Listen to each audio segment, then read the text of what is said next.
my name is Jenna. I did my public speaking video on Taming the Beast Within. It's where 6 coaches share their secrets for overcoming speaking anxiety. So the article stated that stepping in front of an audience is almost pathologically frightening to many people. And in a survey, they found that public speaking was only second in the fear of snakes in America. These coaches in this academic essay show that there are actually many ways to overcome the nerves of public speaking, and everyone has their own techniques that can calm their nerves. So Susan Peterson is actually the first coach mentioned in the article. She specializes in coaching and counseling professionals in the workplace. The biggest misconception, she says, about fearing public speaking is that people tend to believe their nervousness will last forever, or that fear will ruin their presentation. Peterson actually teaches the differences between harmful anxiety and adrenaline rushes.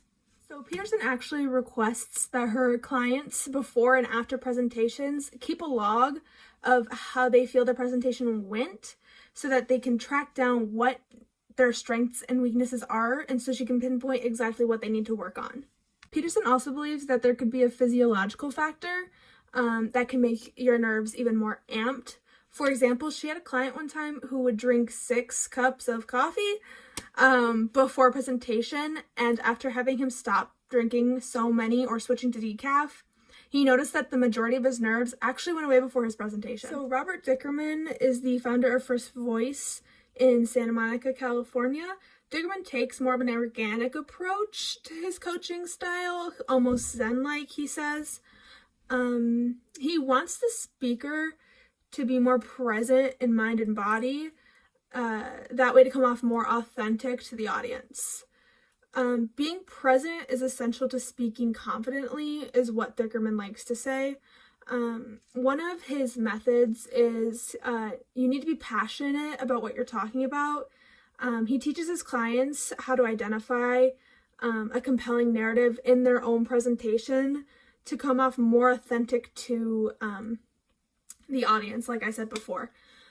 He tries to transform fear into something something productive. He wants your fear to be a driving motivator.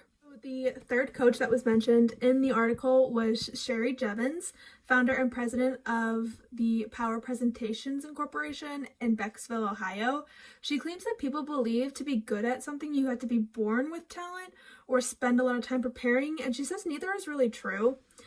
In her experience, fear of speaking occurs because most people are self-critical. You can't just get rid of speaking anxiety, she says. You have to learn a new skill, which is kind of like what we're doing here, is finding ways to overcome public speaking anxiety. So one of her specific methods she uses is in group presentations, actually. So you start with talking to one person at a time. So the presenter will go around the room and individually speak to each person there. And by doing so, this causes the room to shrink and helps reduce the presenter's stress. So Sam Del Bracco is actually the president of PCI Communications, Inc. in Washington, D.C. and New York City. He actually found that most public speaking anxiety is rooted in the fear of embarrassment or of coming across as being foolish or stupid. One of the methods that Del Bracco believes in is actually very uncommon and unpopular among other speakers and coaches. It's that knowing exactly the precise words you're going to use, not just the subject or the material.